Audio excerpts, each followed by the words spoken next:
Lessons Not Yet Learnt is a podcast that uncovers the costly mistakes that businesses keep making and how to finally move past them.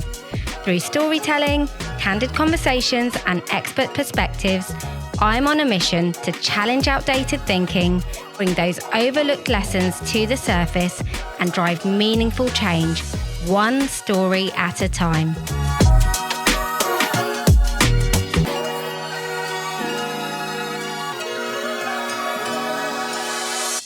Hi, welcome back to this bonus episode of Lessons Not Yet Learnt.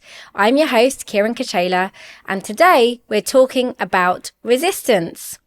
In our last episode, we had Ket come and join us, a master practitioner in change management, an absolute guru and advocate for all things change. And we talked quite a lot about leaders resisting resistance and how we find managing resistance quite uncomfortable.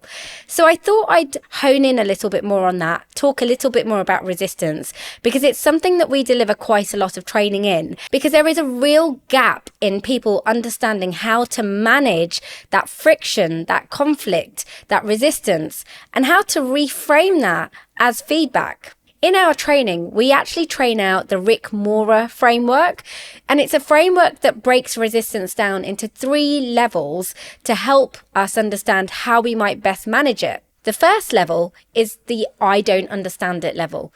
It's about the level of information they've actually been given.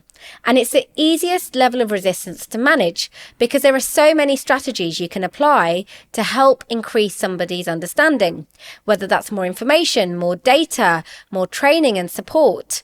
There are so many different strategies that we cover in our training. The second level of resistance is the I don't like it.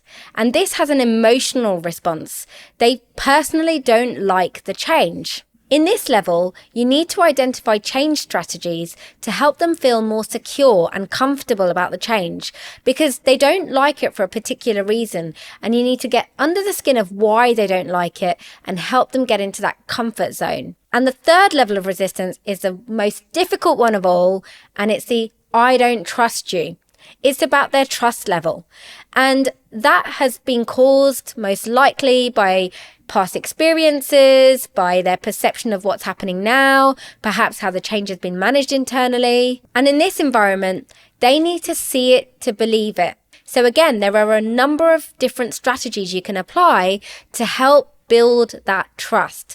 But the reality is when they're in level 3, it's going to take much longer and it's going to be much more difficult to move them from level 3 into perhaps level 2 or level 1. In the training, we go through a number of strategies that can be applied for each level of resistance, but also each phase of change. Because you've got a startup phase where people are in the dark and you need to set the challenge. You've got the implementation phase where you're getting started and rolling things out. And then you've got the anchoring stage. And this is where you start to see the results. This is where you need to anchor the change and make sure it's actually been adopted and utilized. And the strategies cover all sorts of things, from what you communicate and how you message things to actual tangible activities that you can do with your employees to take them through that journey. Change is not easy because it involves people and it involves behavioral change.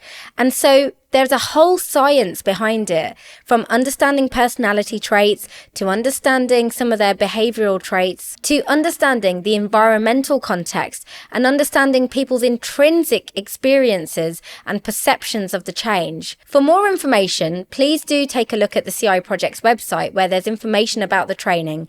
But I hope that just understanding the 3 levels of resistance will help you understand where some of your employees are when you're rolling out the change, what level of resistance do they sit at, and how you best might manage that. Thank you for joining today's bonus episode, and I look forward to seeing you next time.